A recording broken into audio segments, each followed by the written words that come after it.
আপনি নাস্তিক হন, আমার কোনো আপত্তি নাই। আপনি ইসলাম ধর্ম না মানেন, আপনার আমার কোনো আপত্তি নাই।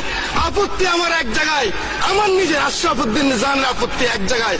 আমার কোরআন নিয়ে কথা বললে, আমার রাসূল নিয়ে কথা বললে, I am the last person. আমাকে জেলে নিবেন না কোথায় নিবেন আমার কোনো যায় আসে না, আমি কিন্তু প্রতিবাদ করবোই করবো। মাননীয় স্পিকার, আপনি জানেন নবীর পরে আল্লাহ নবী হচ্ছে আমার ইমানের অংশ, আমার ইমানের পার্ট। তিনাকে ভালোবাসা, তিনার উপর ইমান, এটা আমার ইমানের অংশ। তিনি আমার শেষ নবী, যেটা কোরআন ঘোষণা দিয়েছে। নবীও বলেছে আনা খাতামুন নাবিয়্যিন লা নাবিয়্যা বাদি, আমি শেষ নবী, আমার পরে কোনো নবী আসবে না। কিন্তু মাননীয় স্পিকার, দুঃখের সাথে বলতে হয়, বাংলাদেশের এরকম একটি পার্ট রয়েছে, যেই পার্টের এক অংশ মানুষ তারা নবীকে অস্বীকার করে, তারা মুসলমান দাবি করে।